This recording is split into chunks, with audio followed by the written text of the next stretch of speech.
Chemistry के class में आप सभी लोगों का स्वागत है। जैसा कि हम लोग D and F block elements में डी ब्लॉक पढ़ रहे थे, उसमें डी ब्लॉक तत्वों के भौतिक एवं रासायनिक गुण पढ़ रहे थे। तो उसमें हम लोग इलेक्ट्रॉनिक विन्यास पढ़ लिए थे। इलेक्ट्रॉनिक विन्यास के बाद आज हम लोग इसकी सेकंड प्रॉपर्टी पढ़ेंगे, धात्विक गुण। तो धात्विक गुण क्या होता है डी ब्लॉक के, मेटेलिक कैरेक्टर क्या होते हैं। तो डी ब्लॉक में जितने भी तत्व हैं जैसे देखेंगे आप, ठीक ना, जितने भी तत्व हैं उसमें जैसे आप जैसे 3D श्रेणी आप लिखे हैं, 3D श्रेणी के तत्वों को मैं लिख रहा हूँ आगे। 3D याद किए हैं, scandium, titanium, vanadium, chromium, manganese, iron, cobalt, nickel, copper, zinc. तो ये सभी देखेंगे धातु होती हैं। सभी क्या होती है? धातु। डी ब्लॉक में जितने भी हैं सभी क्या होती हैं? धातु होती हैं, ठीक ना। इनके जैसे इसी के कारण जैसे इसमें क्या होती है, एक विशेष प्रकार की जितने भी होती है, जैसे आप यदि लोहा देखे होंगे, कापर देखे होंगे, जैसे आप मान लीजिए कि 3D है तो 3D श्रेणी है। 4D में आ जाएंगे आप, 4D में आएंगे तो आपको जैसे Ag मिलेगा। क्या मिलेगा? Ag, इसमें चमक होती है। 5D में आएंगे तो Au मिलेगा, उसमें क्या होती है? धात्विक चमक होती है। इसमें धात्विक चमक होती है, ठीक ना। उच्च स्थायित्व भी होता है ताप के पास। ये सभी विद्युत के चालक होते हैं। ये धातुएं क्या होती है सभी, जैसे देखेंगे आप, विद्युत के चालक होते हैं, ठीक है। और इनकी चालकता क्या होती है? यस ब्लॉक तत्वों से, इसीलिए इनके कारण जैसे इनके जो गलनांक और क्वथनांक होते हैं ये उच्च होते हैं। इनके गलनांक और क्वथनांक क्या होते हैं? यस और पी ब्लॉक तत्वों से क्या होते हैं? अधिक होते हैं। तो यहाँ पे लिखा गया है, देखेंगे डी ब्लॉक के सभी तत्व क्या होते हैं? धातु होते हैं। इनमें उच्च तनन सामर्थ्य होती है, तार बनाए जाते हैं। उच्च तापीय स्थायित्व होता है, उच्च विद्युत चालकता होती है, वह धात्विक चमक वाले होते हैं। इन तत्वों के जो गलनांक एवं क्वथनांक होते हैं यस और पी ब्लॉक तत्वों से क्या होते हैं? अधिक होते हैं। क्योंकि अपूर्ण, इसमें डी ऑर्बिटल क्या होते हैं? अपूर्ण होते हैं, ठीक ना। जब ये डी ऑर्बिटल अपूर्ण होते हैं तो ये दो प्रकार के बंध बनाते हैं किसी भी के साथ। जैसे एक धात्विक बंध भी बनाएंगे अन्य परमाणुओं के साथ, धात्विक बंध भी बनाएंगे, और सहसंयोजक बंध भी बनाते हैं। धात्विक बंध के साथ साथ क्या बनाते हैं? यह सहसंयोजक बंध भी क्या करते हैं? यह बनाते हैं। इसलिए क्या होता है, इनके गलनांक और क्वथनांक क्या होते हैं? यस और पी ब्लॉक तत्वों से क्या होते हैं? अधिक होते हैं। इसमें कुछ जैसे धातुएं जैसे होती है, जैसे मरकरी है आपका। मरकरी जैसे देखेंगे यहाँ पे, मरकरी जो धातु है, इसमें मरकरी जो होती है द्रव अवस्था में होती है, तथा गोल्ड, प्लेटिनम और ओस्मियम आदि धातुएं क्या होती है? उत्कृष्ट धातु है, तो ये जो क्रिया नहीं करती हैं, ठीक है।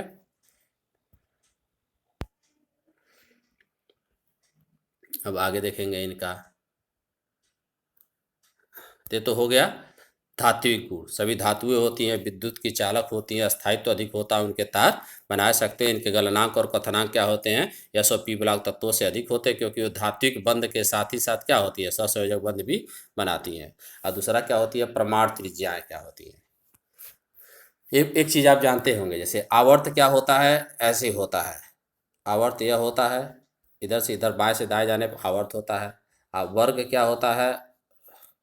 वर्ग क्या होता है? ऊपर से नीचे। तो किसी भी आवर्त में जब हम बाएं से दाएं जाते हैं तो परमाणु त्रिज्या क्या होती है? क्रमशः घटती है, क्योंकि कोषों की संख्या में कोई परिवर्तन नहीं होता है। कोषों की संख्या में क्या होता है? कोई परिवर्तन नहीं होता है। और क्या होती है? नाभिकीय आवेश में क्रमशः वृद्धि होती है। अब वर्ग में जब हम ऊपर से नीचे जाते हैं, या आप जानते हैं, तो परमाणु त्रिज्या क्या होती है? क्रमशः बढ़ती है, क्योंकि कोषों की संख्या में क्रमशः क्या होती है? वृद्धि होती है, ठीक है। तो यहाँ पे हम लोग परमाणु त्रिज्याएं, एटॉमिक रेडियाई पढ़ेंगे डी ब्लॉक में, ठीक है। तो डी ब्लॉक में क्या होता है जैसे देखेंगे, तो किसी भी आवर्त में बाएं से दाएं जाने पर परमाणु त्रिज्या सामान्यतः घटता है। जैसे कैसे घटता है? जैसे मान लीजिए हम द्वितीय आवर्त लें। द्वितीय आवर्त में तत्व क्या है? लिथियम है, बेरिलियम है, बोरान है, कार्बन है। तो लिथियम का नाभिक में कितने इलेक्ट्रॉन होते हैं? 3 परमाणु क्रमांक होता है, 3 धनावेश। अब बाहर कितने ऋणावेश होते हैं? 2 कोष होता है, 2 कोष होता है ना, 2 इलेक्ट्रॉन और 1 इलेक्ट्रॉन इसमें। अब यदि सॉरी लिथियम, हाँ बेरिलियम लें, 4 धनावेश। अब बाहर कितने इलेक्ट्रॉन? 2 इलेक्ट्रॉन इसमें और 2 इलेक्ट्रॉन इसमें, 2 कोष। ऐसे ही होगा ना, दो दो इलेक्ट्रॉन। हाँ, तो देखेंगे नाभिकीय आवेश जब बढ़ता जाएगा, कोषों की संख्या द्वितीय आवर्त में नहीं परिवर्तन होगा, सभी दो ही कोष में इलेक्ट्रॉन भरेंगे, जैसे इसमें भी दो कोष में, इसमें भी दो, उसी तरह से बोरान में भी होगा, ठीक ना। और नाभिकीय आवेश जैसे देखेंगे 3 है या 4 है, इसी तरह बोरान में 5, कार्बन में 6 आता जाएगा। तो नाभिकीय आवेश बढ़ेगा तो ये बाहर वाले इलेक्ट्रॉन क्या होंगे, नाभिक की ओर, जैसे बाहर वाले इलेक्ट्रॉन नाभिक की ओर क्या हो जाएंगे, खींच जाएंगे, इसलिए परमाणु क्या होता जाएगा, सिकुड़ता जाएगा। तो वही चीज़ है यहाँ पे परमाणु त्रिज्या में। परमाणु त्रिज्या में देखेंगे आप, किसी आवर्त में बाएं से दाएं जाने पर परमाणु त्रिज्या सामान्यतः घटती है, क्योंकि कोषों की संख्या में कोई परिवर्तन नहीं होता है। और प्रभावी नाभिकीय जैसे दिखाए ना, उसमें 3, 4, 5 ऐसे क्या होती है, बढ़ती जाती है। और किसी श्रेणी में हम जाते हैं, तो श्रेणी में जैसे मान लीजिए कि हम 3D श्रेणी लेते तो कौन है, scandium, titanium, vanadium, chromium, manganese, iron, है ना, कोबाल्ट, निकिल, कॉपर, जिंक, यह है ऐसे। तो इसमें हम जाते हैं तो पहले क्या होती है, 3 से या तीसरा वर्ग है, जैसे देखिए आप बनाया होगा, 3 वर्ग है, 4 है, 5 है, 6 है, 7 है, 8 है, 9 है, 10 है, 11 है, 12 है, ऐसे है ना, 11, 12 है। तो 3 से 10 तक क्या होती है, परमाणु त्रिज्या क्रमशः घटती है, क्या तक घटती है, लेकिन आगे क्या होती है, बढ़ती है। आगे क्या होती है, बढ़ती है। फिर उसके बाद, ठीक ना, मतलब 11, 12 मतलब कॉपर और जिंक का क्या होती है, बढ़ती है। तो इसका कारण क्या है, क्यों ऐसा होता है। जैसे आप जब जाएंगे स्कैंडियम, टाइटेनियम, जैसे मान लीजिए हम स्कैंडियम ले रहे हैं और टाइटेनियम ले रहे हैं, तो स्कैंडियम में 21 होता है परमाणु क्रमांक, इसका 22 होता है, तो 21 इलेक्ट्रॉन। तो नाभिक में इसके क्या होते हैं, 21 इलेक्ट्रॉन है यदि। अब बाहर कितना इसमें इलेक्ट्रॉन, 2 इलेक्ट्रॉन, इसमें 8 इलेक्ट्रॉन, 2, 8, इसमें 10 हो गया, और 10, इसमें क्या होता है, 9 इलेक्ट्रॉन होता है, और इसमें अंतिम वाले में क्या होता है, 2 इलेक्ट्रॉन होता है। अंतिम वाले में कितना इलेक्ट्रॉन होगा, 2 इलेक्ट्रॉन। तो जैसे यहाँ देखेंगे नाभिकीय आवेश इसमें 21 प्लस होगा, 21 प्लस होगा। टाइटेनियम में क्या हो जाएगा, नाभिक में, यहाँ पे नाभिक में 22 हो जाएगा। आगे वैनेडियम आएगा तो क्या हो जाएगा, 23 हो जाएगा। तो नाभिकीय आवेश बढ़ता जाएगा, नाभिकीय आवेश बढ़ेगा, कोषों की संख्या में परिवर्तन नहीं होगा, 4 ही होगा ना, इलेक्ट्रॉनिक विन्यास लिखे होंगे स्कैंडियम का, तो 1s2, 2s2, 2p6, 3s2, 3p6, और 3d1, 4s2, इसी तरह उसका टाइटेनियम का 3d2, 4s2, मैं बताया भी था, इलेक्ट्रॉनिक विन्यास आप लोग प्रैक्टिस कर लेंगे, ठीक है। तो ये क्या होता जाएगा उसमें, नाभिकीय आवेश में परिवर्तन, वृद्धि होगा, और कोषों की संख्या में कोई वृद्धि नहीं होगा, 4 ही कोष होंगे, जिसके परमाणु त्रिज्या घटेगी, परमाणु त्रिज्या क्या होगी, घटेगी। लेकिन हम आगे जैसे जैसे बढ़ेंगे, आगे जैसे जैसे बढ़ेंगे, जैसे मान लीजिए कि scandium, titanium, vanadium, chromium, manganese और iron, cobalt, nickel, copper, zinc, 3D श्रेणी 2 में लिया है।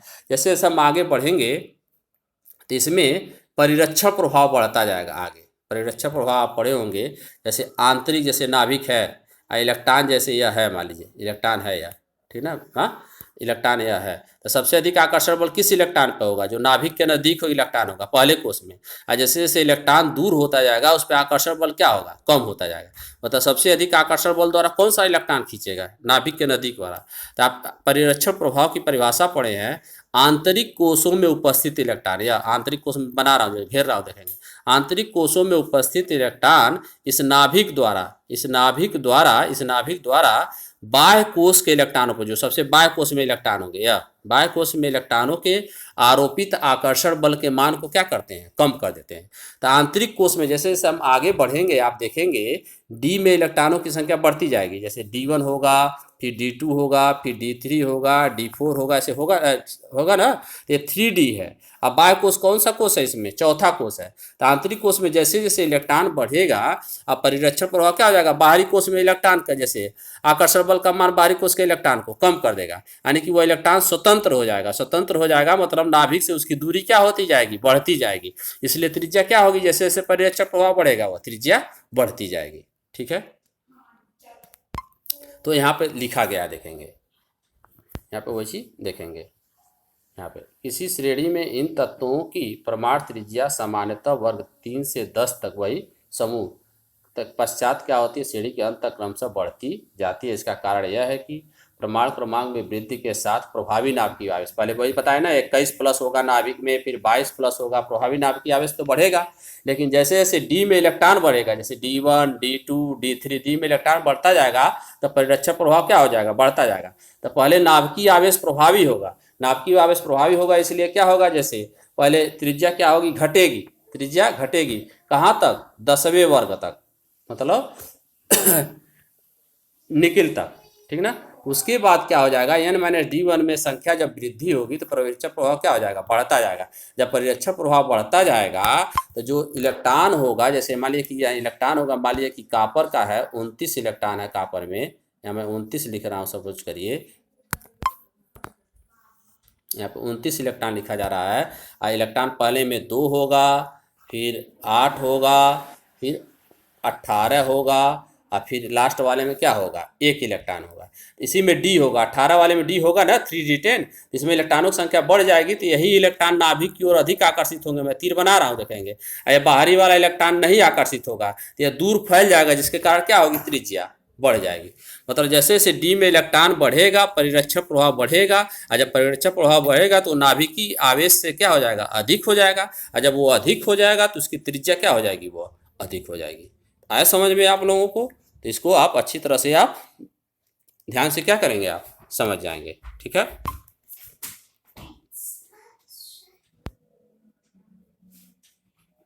देखेंगे प्रारंभ में क्या होगा, इसमें प्रारंभ में क्या होगा, परिरक्षक प्रभाव तथा नाभिकीय आवेश, प्रारंभ में परिरक्षक प्रभाव तथा नाभिकीय आवेश होने के कारण, प्रारंभ में परिरक्षक प्रभाव तथा नाभिकीय आवेश अधिक होने के कारण इलेक्ट्रॉन नाभिक द्वारा अधिक आकर्षित होता है। जैसे बताए ना, नाभिकीय आवेश अधिक होगा तो अधिक आकर्षित हो जाएगा। और जो ही हम क्रोमियम से निकिल तक नाभिकीय आवेश परिरक्षक प्रभाव द्वारा संतुलित हो जाता है, मतलब नाभिक होता है यह, इलेक्ट्रॉन नाभिक की ओर खींचता है, जैसे यह खींचेगा ना इलेक्ट्रॉन, अब बाहर वाला परिरक्षक प्रभाव जितना आंतरिक कोश में इलेक्ट्रॉन होगा क्या हो जाएगा, परिरक्षक प्रभाव की परिभाषा यह होती है, आंतरिक कोशों में इलेक्ट्रॉन नाभिक द्वारा अपनी ओर अधिक खींच जाएंगे, अब बाहर जो कोश में इलेक्ट्रॉन होगा क्या हो जाएगा, उस पर इलेक्ट्रॉन आकर्षित नहीं होंगे, उसी को हम क्या कहते हैं, परिरक्षक प्रभाव कहते हैं। तो प्रारंभ में परिरक्षक प्रभाव अधिक होगा, जैसे यहाँ पे दिखा गया है जी। अतः आकार में कमी होती है, क्रोमियम से निकिल तक, क्रोमियम से निकिल तक जब जाएंगे तो नाभिकीय आवेश परिरक्षक प्रभाव को संतुलित लगभग बराबर हो जाता है, अतः परमाणु त्रिज्या में क्या होता है, कोई समानता रहती है, कोई विशेष परिवर्तन नहीं होता है। जो ही हम निकिल से आगे जाएंगे, कॉपर और जिंक में जाएंगे, अन्य श्रेणी में उसमें नीचे आ जाएंगे, कॉपर AgAu यहाँ होगा, AgAu होगा ना 3d4d, और जिंक कैडमियम और Hg होगा, जिंक कैडमियम Hg होगा ना इस श्रेणी में।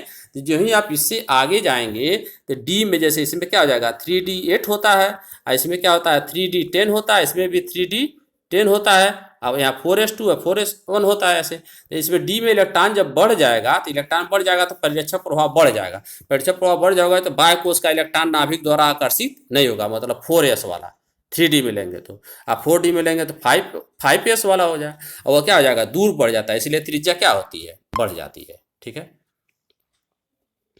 किसी वर्ग में आप कैसे देखेंगे, समूह में, किसी समूह में हम किसी वर्ग में ऊपर से नीचे जाने पर त्रिज्या क्या होती है, सामान्यतः बढ़ती है, क्योंकि कोषों की संख्या में क्रमशः वृद्धि होती है, आप जानते ही हैं। अतः 3d से तत्वों की तुलना में 4d श्रेणी के तत्वों की त्रिज्या क्या होती है, अधिक होती है। जैसे 3d में आप लेंगे स्कैंडियम, टाइटेनियम, वैनेडियम, क्रोमियम, आगे चलते जाएंगे, इसमें एट्रियम लेंगे, जर्कोनियम लेंगे, नायोबियम लेंगे, माइब्रेनम, 4d श्रेणी का है या नीचे वाला। तो यह इसमें इलेक्ट्रॉन जैसे 3d 4s होता है, और इसमें क्या होता है इलेक्ट्रॉन 4d और 5s होता है, 5s होता है। ऊपर से नीचे आएंगे ऐसे तो क्या हो जाएगी, 3d से 4d में त्रिज्या बढ़ेगी। लेकिन जैसे ही आप जैसे 5d में आएंगे तो 5d में लेंथेनम आएगा, लेंथेनम आएगा ना, लेंथेनम 52, इसके बाद हाफनियम आएगा 72। तो लेंथेनम के आगे जैसे आप जाएंगे तो जैसे यहाँ तक तो घटेगी, जैसे यहाँ तक आप लेंगे आप 3d 4d, जैसे स्कैंडियम हो गया, एट्रियम हो गया, और ये लेंथेनम हो गया, है ना, scandium, titanium, zirconium, atrium, zirconium ऐसे होता है ना, लेंथेनम या हाफनियम है, ऐसे सीरीज में है यह चीज़ ऐसे। यह 3d है, पहला वाला 3d है, या 4D है, 5D है, तो ऊपर से नीचे आएंगे तो इसमें क्या हो जाएगा, 3D से 4D में आएंगे तो क्या होगा, त्रिज्या बढ़ेगी।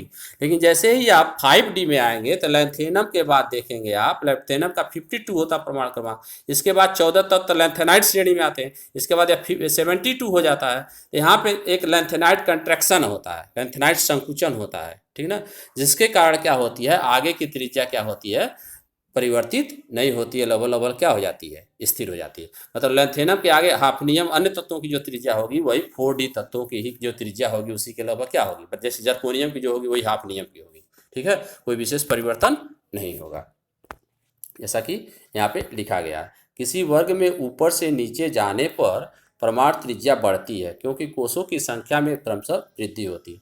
अतः 3D श्रेणी के तत्वों की तुलना में 4D श्रेणी तत्वों की त्रिज्या अधिक होती है। लेकिन तृतीय संक्रमण श्रेणी में लैंथेनम के आने के बाद तत्वों की परमाणु त्रिज्याएं लैंथेनाइड संकुचन के कारण वही रहती हैं जो 4D की होती हैं। यदि आपको याद किए होंगे, मैं इसीलिए बोला था याद करने के लिए, सब लोग क्या करिए, यदि याद ना हो तो पिछले लेक्चर में भी आपको मैं बताया था, पिछले लेक्चर का भी वीडियो देखिए, उसको देखने के लिए चैनल को अवश्य आप सब्सक्राइब कर लें और शेयर कर लें, सब्सक्राइब और शेयर अवश्य कर लें कि पिछला भी वीडियो आप क्या कर रहे हैं, देख सकें, उसमें डिटेल में आपको बताया गया कैसे याद करना और चीज़ें, ठीक है। तो लैंथेनाइड संकुचन के कारण यह होती है, आप इसका नोट्स भी बना लेंगे, ठीक है।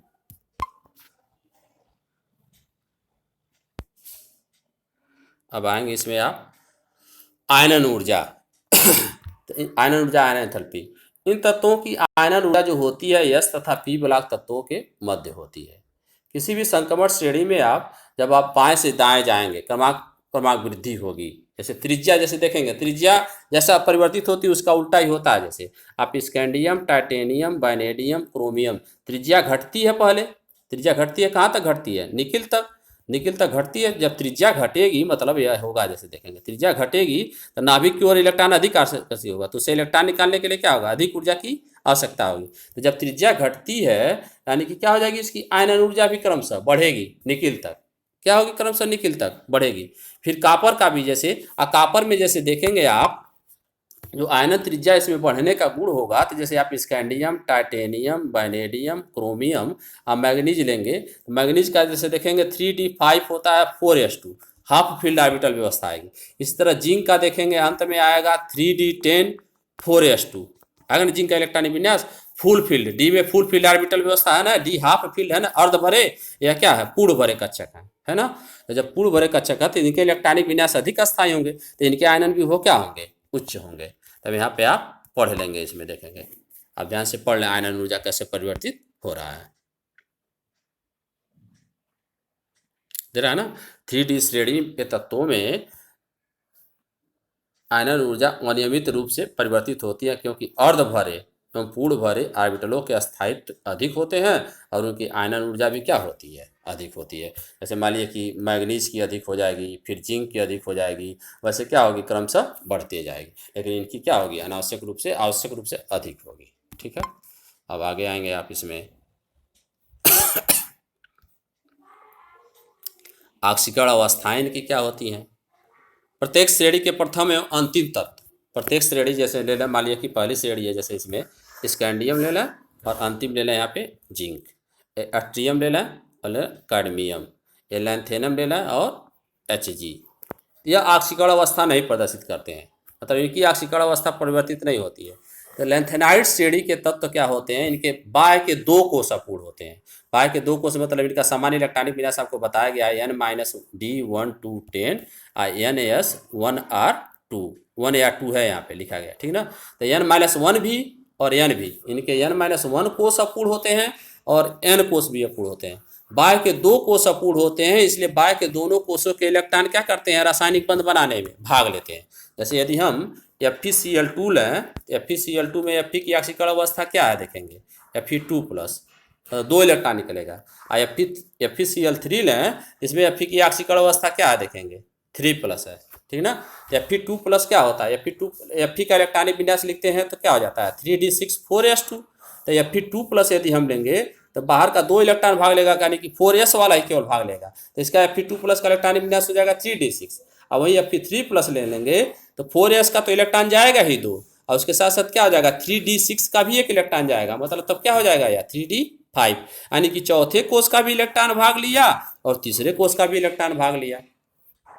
तो ऑक्सीकरण अवस्थाएं, तो डी ब्लॉक के तत्व के बाह्य के 2 कोष अपूर्ण होते हैं, इसलिए परिवर्ती ऑक्सीकरण अवस्था प्रदर्शित करते हैं, वेरिएबल वैलेंसी प्रदर्शित करते हैं, क्योंकि इनके बाह्य के दोनों कोषों के इलेक्ट्रॉन जो होते हैं रासायनिक बंध बनाने में क्या करते हैं, भाग लेते हैं।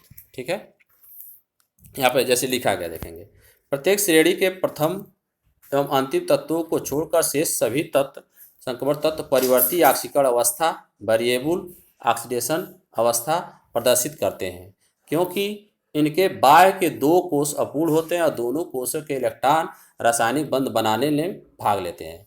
इसमें NS के सभी इलेक्ट्रॉन तथा N-D के अयुग्मित इलेक्ट्रॉन, N-D के जैसे NS के सभी इलेक्ट्रॉन भाग लेते हैं और N-1D के केवल अयुग्मित इलेक्ट्रॉन क्या करते हैं, भाग लेते हैं। और इसकी उच्चतम जो ऑक्सीकरण अवस्था होती है, उच्चतम जो ऑक्सीकरण अवस्था होगी किसी भी संक्रमण तत्व की, जैसे स्कैंडियम की है, तो स्कैंडियम की इलेक्ट्रॉनिक विन्यास लिखते हैं तो क्या होता है 3D1 4s2, तो उच्चतम ऑक्सीकरण अवस्था होगी यस में जितने इलेक्ट्रॉन होंगे 2 और डी में जितने अयुग्मित इलेक्ट्रॉन होंगे, तो डी में 1 है, 1 अयुग्मित है, तो इसकी उच्चतम ऑक्सीकरण अवस्था क्या हो जाएगी 3। यहाँ पे देखेंगे 3 प्रदर्शित किया गया है। टाइटेनियम का यदि आप लेंगे, ऊपर मैं लिख रहा हूँ, टाइटेनियम का क्या हो जाएगा 3D2 4s2, तो 3D2 4s2 है ना, यहाँ पे 4s2 है 3D2, तो डी में 4s में कितने इलेक्ट्रॉन हो गए 2 और डी में 2 इलेक्ट्रॉन है, दोनों क्या अयुग्मित है 4, इसकी उच्चतम ऑक्सीकरण अवस्था कितनी होगी 4। तो यहीं पे यह लिखा गया किसी संक्रमण तत्व की उच्चतम ऑक्सीकरण अवस्था बराबर होती है NS में इलेक्ट्रॉन प्लस N-1, यहाँ लिखा है N-1D में अयुग्मित इलेक्ट्रॉनों की संख्या। बच्चा उच्चतम ऑक्सीकरण अवस्था क्या हो जाएगी, उच्चतम ऑक्सीकरण संख्या NS में जितने इलेक्ट्रॉन होंगे प्लस N-1 में जितने अयुग्मित, N-1D में जितने अयुग्मित इलेक्ट्रॉन होंगे, वही उसकी उच्चतम ऑक्सीकरण अवस्था होगी।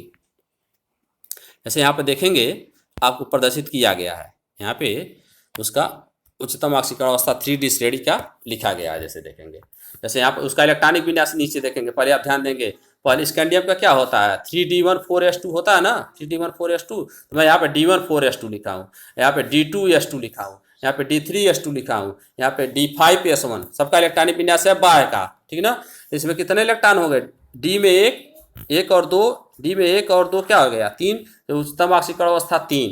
ऐसे में डी में क्या हो जाते हैं 2 और 2, बाह्य में 2 है तो एस का 2 इलेक्ट्रॉन त्याग ही सकता है, तो +2 प्रदर्शित करेगा, उसके अलावा +3, अधिकतम कितना हो जाएगा +4। वैसे वैनेडियम का देखेंगे D3 है S2 है।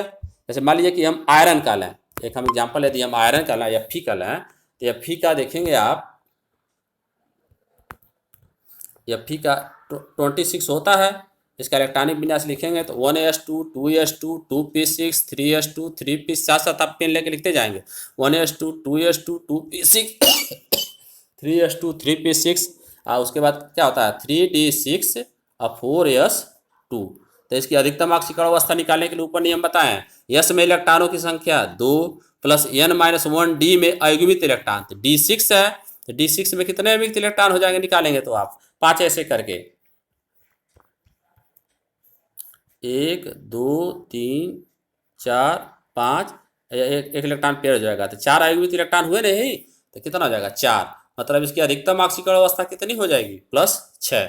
यहाँ पर जैसे देखेंगे आयरन का लिखा गया है, यहाँ पे अधिकतम ऑक्सीकरण अवस्था क्या है +6, 2 वाला S2 है तो 2 इलेक्ट्रॉन निकल जाएगा, यानी कि +2 +3 +4 +5 +6। मैग्नीज का ऐसे ही अधिकतम ऑक्सीकरण अवस्था कितना हो जाएगा, 2 इलेक्ट्रॉन एस में है, 5 इलेक्ट्रॉन इसमें है, तो +7।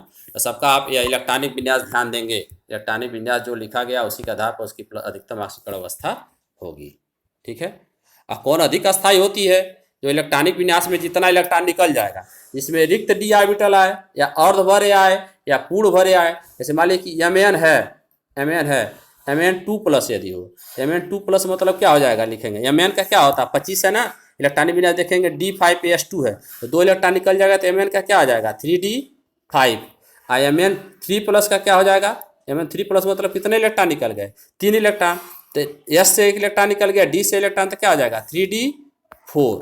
अब यह क्या है हाफ फील्ड ऑर्बिटल व्यवस्था, इसमें क्या है हाफ फील्ड ऑर्बिटल व्यवस्था नहीं है, यानी कि D5 वाला इलेक्ट्रॉनिक विन्यास अधिक अस्थायी है D4 की तुलना में, यानी कि Mn2+ Mn3+ से क्या हो जाएगा Mn3+ से अधिक अस्थायी होगा। तो यह चीज़ लिखा गया है यहाँ पे देखेंगे। यहाँ पे आप पॉइंट पढ़ें नोट करके जो लिखा गया है। पहला पढ़ें, जैसे Ti4+D0 है का स्थायित्व Ti3+D1 से क्या होगा, अधिक होगा। उसी में Mn वाला दिया गया है, D5 का स्थायित्व Mn3+ से क्या होगा, अधिक हो गया। अब कुछ संक्रमण तत्व में क्या होते हैं, शून्य ऑक्सीकरण अवस्था प्रदर्शित, जैसे NiCO4, CO का 0 होता है, कार्बन मोनोऑक्साइड है इसका 0 होता है, तो NiCO4 में क्या हो जाएगा, Ni 0, या फिर CO5 में क्या हो जाएगा, CO का ऑक्सीकरण संख्या 0, ठीक ना। अगला पॉइंट है देखेंगे, ये सब बहुत इंपॉर्टेंट टॉपिक है जो चीज़ आपको बताया जा रहा है। कैटालिटिक प्रॉपर्टी, उत्प्रेरक गुण। तो संक्रमण तत्व तो क्या करते हैं, परिवर्ती संयोजकता ऊपर बताया गया, इसमें रिक्त डी ऑर्बिटल उपस्थित होते ही हैं। तो रिक्त डी ऑर्बिटल उपस्थित होते हैं तो अन्य यौगिकों के साथ परिवर्ती संयोजकता तथा रिक्त डी ऑर्बिटलों की उपस्थिति के कारण विभिन्न संक्रमण तत्व इनके यौगिक उत्प्रेरक के गुण प्रदर्शित करते हैं, ठीक ना। क्यों प्रदर्शित करते हैं, जब रिक्त डी ऑर्बिटल यह होता है तो किसी के साथ यह क्रिया करके अस्थायी रिक्त डी ऑर्बिटल उपस्थिति के कारण यह आसानी से अभिकारक के साथ क्रिया करके अस्थायी माध्यमिक उत्पाद बना लेते हैं।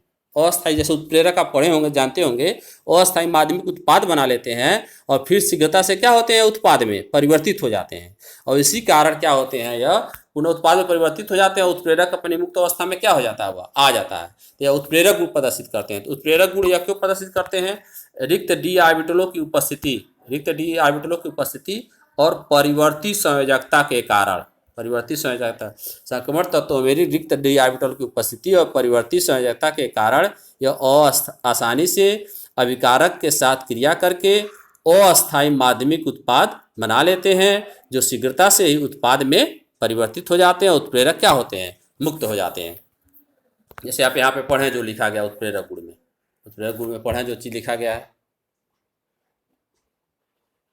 पढ़ रहे हैं सब लोग।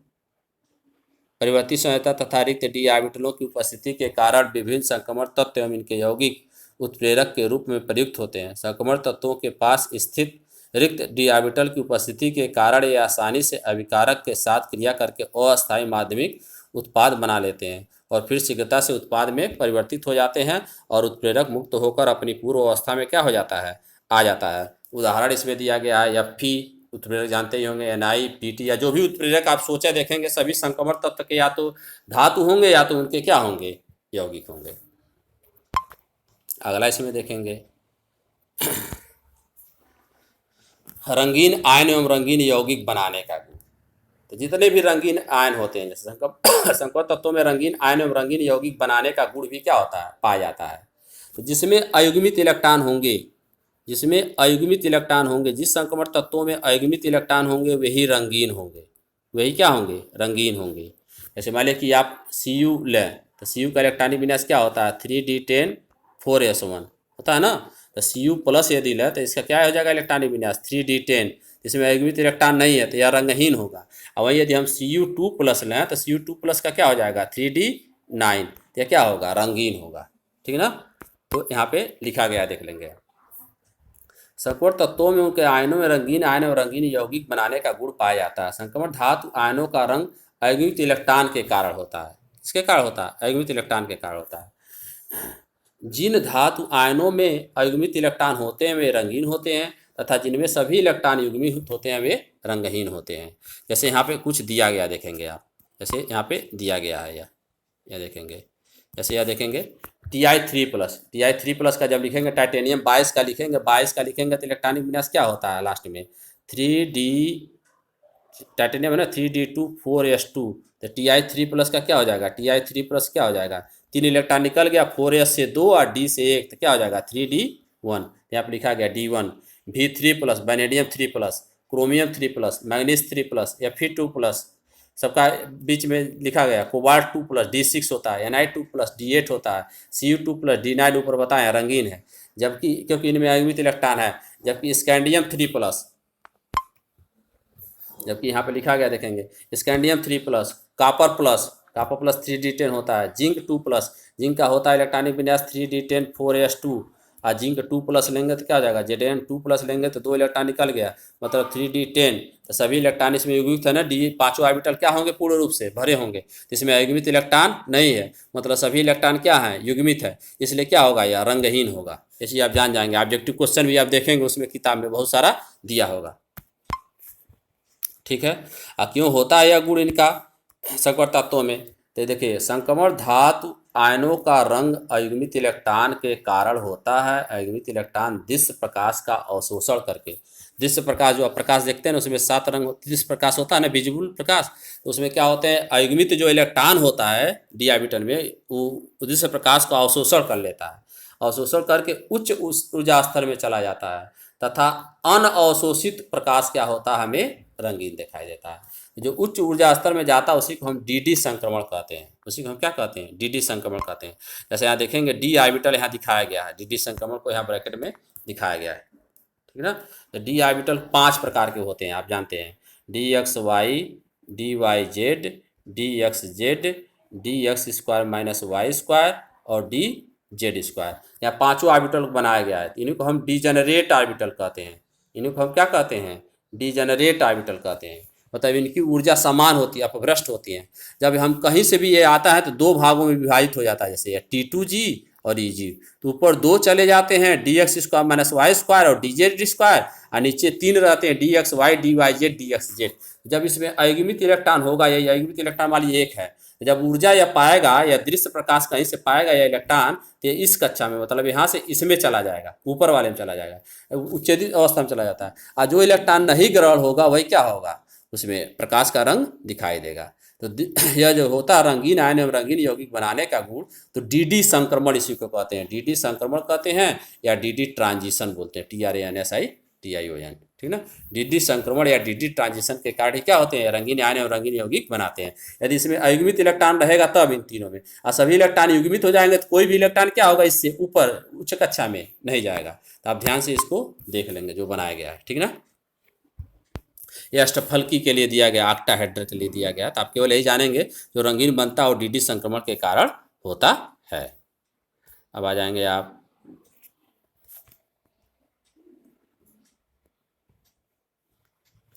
चुंबकीय गुण इनके आ जाएंगे, मैग्नेटिक प्रॉपर्टी क्या होते हैं।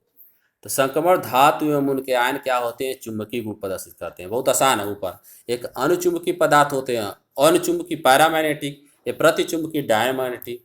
अनुचुंबकीय मतलब अ से शुरू है, अयुग्मित इलेक्ट्रॉन भी क्या अ से शुरू है। अनुचुंबकीय में अयुग्मित इलेक्ट्रॉन होंगे, प्रतिचुंबकीय में क्या होंगे, अयुग्मित इलेक्ट्रॉन नहीं होंगे। तो जिन धातुओं एवं आयनों में अयुग्मित इलेक्ट्रॉन होते हैं वे अनुचुंबकीय होते हैं। जैसे ऊपर बताया गया जिनमें अयुग्मित इलेक्ट्रॉन है और वो चुंबक की ओर, जैसे देखते होंगे कुछ पदार्थ चुंबक की ओर आकर्षित होते हैं, कुछ आकर्षित नहीं होते, धात्विक पदार्थ ही। तो जो पदार्थ चुंबक की ओर आकर्षित होते हैं वो अनुचुंबकीय होते हैं, और उनमें अयुग्मित इलेक्ट्रॉन क्या होते हैं, उपस्थित होते हैं। और जिनमें अयुग्मित इलेक्ट्रॉन नहीं उपस्थित होते हैं, चुंबक की ओर आकर्षित नहीं होते हैं, और वही क्या कहलाते हैं, प्रतिचुंबकीय पदार्थ कहलाते हैं।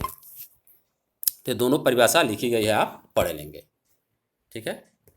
और संक्रमण धातुओं के चुंबकीय आघूर्ण की गणना जैसे जो की जाती है, संक्रमण धातुओं के चुंबकीय आघूर्ण की गणना, इसमें स्पिन वाली जो चक्र वाला है, की गणना के लिए सूत्र यह दिया गया, μ चुंबकीय आघूर्ण μ √n n + 2 Bm। Bm इसका मात्रक है, बोर मैग्नेटान, जहाँ n अयुग्मित इलेक्ट्रॉनों की संख्या है, केवल चुंबकीय। जैसे मान लिया कि यदि हमको मैग्नीज का गणना करना है Mn2+ का, तो Mn का इलेक्ट्रॉनिक विन्यास क्या होता है, 3d5 4s2। तो Mn2+ का क्या हो जाएगा, 3d5, कितने अयुग्मित इलेक्ट्रॉन है इसमें, n बराबर 5 बनाएंगे ना, 5 बना लेंगे ना अयुग्मित इलेक्ट्रॉन। ऐसे डी ऑर्बिटल में 5 इलेक्ट्रॉन ऐसे भरेंगे, 5 इलेक्ट्रॉन, तो 5 क्या होंगे, अयुग्मित होंगे ना, 1 2 3 4 5 होंगे ना अयुग्मित। तो यहाँ पर हम n का मान वही 5 रख देंगे, तो 5 × 5 + 2, तो 5 7 35, √35, यानी कि लगभग क्या हो जाएगा 5.9 आ जाएगा। तो क्या हो जाएगा 5.9 Bm, बोर मैग्नेटान। ये हो गया He। उसके बाद आप देखेंगे तो आसान चीज़ें हैं, चीज़ें अयुग्मित इलेक्ट्रॉन और युग्मित इलेक्ट्रॉन आपको जानना है, ठीक है। अब अंतराकाशीय यौगिक इंटरस्टिशियल कंपाउंड जो संक्रमण धातु होते हैं, जैसे मान लीजिए कि Fe है, तो Fe तो एक ही एटम होगा नहीं, बहुत सारे Fe एटम आपस में क्या होते हैं, ऐसे जुड़े रहते हैं। Fe आपस में जुड़े रहेंगे ना, इनके बीच क्या होता है, कुछ खाली स्थान होता है, इनके बीच क्या होता है, कुछ खाली स्थान होता है। तो संक्रमण तत्वों के छोटे परमाणु जैसे होते हैं, जो खाली स्थान होता है उसमें हाइड्रोजन हुआ, ठीक ना, बोरान हुआ, कार्बन हुआ, नाइट्रोजन हुआ, खाली स्थानों में क्या करते हैं, प्रवेश कर जाते हैं। खाली स्थानों में क्या हो जाते हैं, प्रवेश कर जाते हैं। अब प्रवेश करके क्या होता है, वह एक यौगिक बना लेता है। क्या करता है वह, यौगिक बना लेता है। उसके अंतर आकाश मतलब क्या होता है, उसके स्थान में जो खाली जगह होता है। तो जब यौगिक बना लेते हैं, तो वही क्या हम उनको कहते हैं, अंतराकाशी यौगिक कहते हैं। जैसे FeC है, जैसे FeC अंतराकाशी यौगिक है, ठीक है ना। Fe3N है, अंतराकाशी यौगिक है। TiH यहाँ लिखा गया है, TI का एक प्रमाण है, देखेंगे एक नहीं लिखा गया, H का 1.7 है, अंतराकाशी यौगिक है। NiO में देखेंगे, Ni का क्या है, 0.98 है, O का एक प्रमाण है, ठीक है। यह अंतराकाशी यौगिक बनाने का गुण हो गया। उसके बाद देखेंगे संकुल यौगिक, उप सहसंयोजन यौगिक। तो संक्रमण धातुओं में जैसे क्या होता है, जैसे संक्रमण धातुओं के धनायन विभिन्न अणुओं एवं आयनों लिगेंडों के साथ उप सहसंयोजन बंधों को जुड़कर यौगिक बनाते हैं। जैसे आप संकर आयन और संकर यौगिक पढ़े होंगे। जैसे मान लीजिए कि आपका यह है CuNH3 4, ठीक ना। हाँ, यदि हम इसकी संरचना बनाए CuNH3 4 की संरचना बनाए देखेंगे, तो Cu यहाँ लिए, NH3 देखेंगे ऐसे जुड़ता उप संयोजक बंध से। यह NH3 हो गया, यह NH3 हो गया, यह NH3 हो गया, ऐसे यह NH3 हो गया। NH3 4+ है, तो यहाँ पे क्या हो जाएगा, 2+ हो जाएगा, ठीक ना। या जैसे किस बंध से जुड़े हैं, उप सहसंयोजक बंध से। कौन सा जुड़ा है, NH3 सॉरी का यहाँ 4 है, CuNH3 का क्या है, यह 4 है ना। हाँ, यहाँ पे 2+ है, ऊपर 2+ है, यहाँ पे लिखा नहीं पा रहा है, 2+ है, ठीक है। तो जब 2+ है यहाँ पे ऊपर, तो Cu से क्या जुड़ा है, Cu से NH3 क्या है, यही लिगैंड इसी को कहते हैं, उदासीन अणु है, यही आयन भी हो सकता है। तो लिगैंड जुड़कर उप सहसंयोजक बंध बनाते हैं, तो यही संकर यौगिक बनाने का गुण होता है। जैसे संक्रमण धातुओं के धनायन विभिन्न अणुओं आयनों, उसी को हम लिगैंड कहते हैं, के साथ उप सहसंयोजक बंधों द्वारा जुड़कर यौगिक बनाते हैं। जैसे K4FeCN6, CuNH3 4SO4, FeS2O6 whole thrice Cl3, AgNH3 whole twice Cl आदि। इसके दो कारण हैं, क्योंकि जो इनके धनायन होते हैं, जैसे Fe देखेंगे इसमें K4FeCN6 में Fe+2 होते हैं, और CuNH3 में Cu2+2 है। इनके धनायन आकार में बहुत छोटे होते हैं, धनायन आकार में क्या होते हैं, बहुत छोटे होते हैं, और आसानी से क्या करते हैं, इलेक्ट्रॉन युग्म को क्या करेंगे, ग्रहण कर लेंगे। जैसे उप सहसंयोजक बंध बनने का मतलब क्या होता है, इलेक्ट्रॉन युग्म को ग्रहण करना। और दूसरा कारण यह है, इसमें रिक्त डी ऑर्बिटल क्या होते हैं, उपस्थित होते हैं, जिनकी ऊर्जा लिगेंड से क्या होती है, इलेक्ट्रॉन युग्म आसानी से वे ग्रहण कर लेती है, ठीक है। इसे आप इस लेसन के बाद उप सहसंयोजन यौगिक पढ़ेंगे भी, तो वहाँ पे बहुत ही डिटेल में यह पढ़ना होगा। यह गुण इसीलिए इम्पॉर्टेंट है, आप इसको आप ध्यान से एक बार पढ़ लें, नोट कर लें। देखें जो दिया है पॉइंट, पहला पॉइंट और दूसरा पॉइंट जो दिया है, ठीक है। तो पीछे के लेक्चरों को भी पढ़ने के लिए क्या करिए, यदि आप चैनल अभी भी सब्सक्राइब नहीं किए हैं, तो chemistry classes bye Manoj sir है, सब्सक्राइब भी कर लें और अपने मित्रों को शेयर भी कर लें, लाइक भी करें और शेयर भी करें बस, ठीक है ना। तो आगे के क्लास में आपको इस पर न्यूमेरिकल क्वेश्चन या F ब्लॉक एलिमेंट्स बताए जाएंगे। तो आज के क्लास में इतना ही। आप सभी लोगों का बहुत बहुत धन्यवाद।